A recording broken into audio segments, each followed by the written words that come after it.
श्रीरङ्गनाथपादुकासहस्रम् श्रीमत्प्रणतार्तिहरवरदपरब्रह्मणे नमः। श्रीमदे निगमान्तमहादेशिकाय नमः। श्रीरङ्गनाथदिव्यमणिपादुकाभ्यां नमः। श्रीमदे रामानुजाय नमः।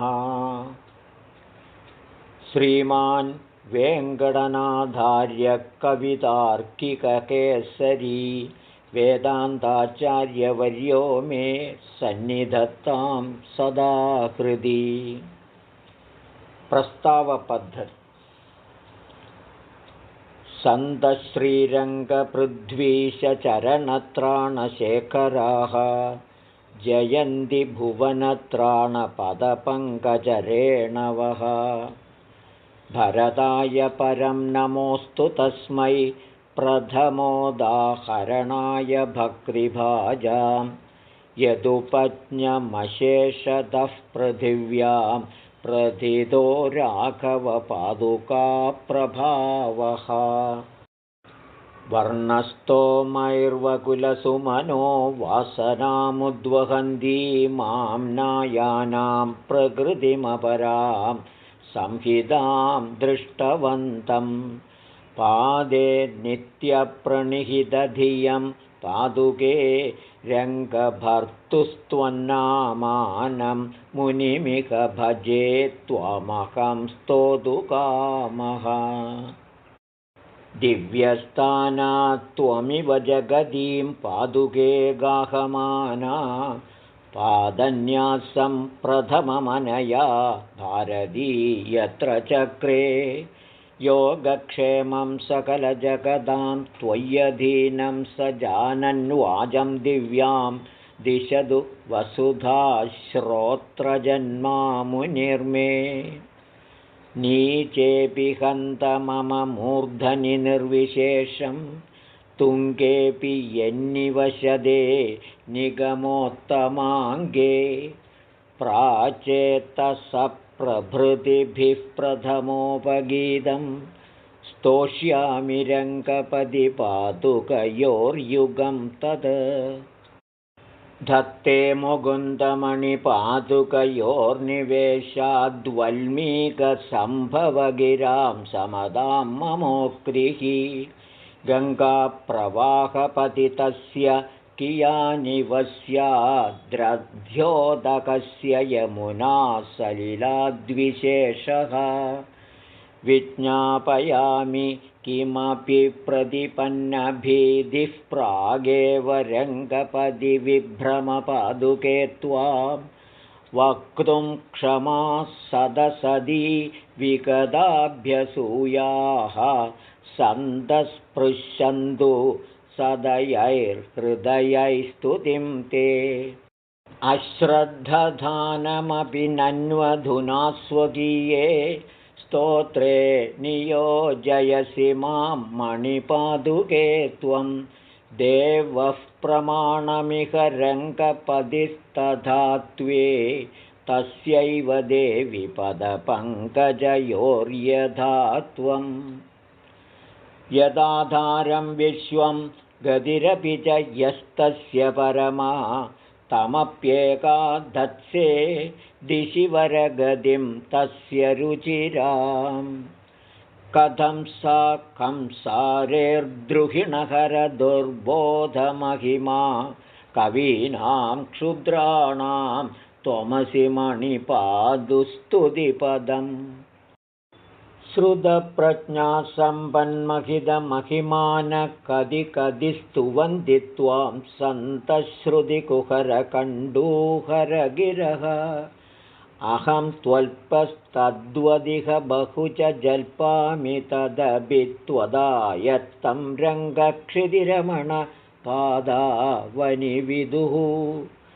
यदेष स्तौमि त्वां त्रियुगचरणत्रायिणि तदो महिम्नः काहानिस्तव मम तु सम्पन्निरवधिः। शुनालीढाकामं भवतु सुरसिन्धुर्भगवती तदेषा किं भूता सदु सपदि सन्तापरहितः मितप्रेक्षालाभक्षणपरिणमत्पञ्चशपदा मदुक्तिस्त्वय्येषा महितकविसंरम्भविषये न कस्येयं हास्या हरिचरणधातृक्षितितले मुहुर्वात्याधूदे मुखपवनविस्फूर्जितमिव निःसन्देहनिजापकर्षविषयोत्कर्षोऽपि हर्षोदयप्रत्यूहक्रमभक्तिवैभवभवद्वय्यात्यवाचालितः रङ्गाधीशपदत्रवर्णनकृता रम्भैर्निगुम्भैर्गिरां नर्मास्वादिषु वेङ्कटेश्वरकविर्नासीरमासीदति रङ्गक्ष्मापदिरत्नपादुभवतीं तुष्टुषदो मेजवाजृम्भन्तां भवदीयसिञ्चिदसुधा सन्दोहसन्देहदाः श्लाघाकूर्णितचन्द्रशेखरजडा जङ्घालगङ्गापयस्त्रासादेश विशृङ्खलप्रसरणोत्सिक्ता स्वयं सूक्तयः हिमवन्नलसेतुमध्यभाजां भर्ताभ्यर्चितपादुकावतंसः अतपोधनधर्मधः कवीनामखिलेष्वस्मि मनोरथेष्वबाह्यः अनिदम्भ्रतमस्य शब्दराशेरपदं रङ्गधुरीणपादुके त्वां गदभीतिरभिष्टुवन्विमोहात् परिहासेन विनोदयामि नाथम् वृत्तिभिर्बहुविधाभिराश्रिता वेङ्कटेश्वरकवेः सरस्वती अद्य रङ्गपदिरत्नपादुके नर्तकीव भवतीं निषेवदाम् अपारकरुणाम्बुधेस्तव खलु प्रसादादहं विधातुमपि शक्नुयां शतसहस्रिकां संहितां तथापि हरिपादुके तव गुणौखलेशस्थितेरुदाहृतिरियं भवेदिति मितापि युक्ता स्तुतिः अनुकृतनिजनादां सूक्तिमापादयन्ती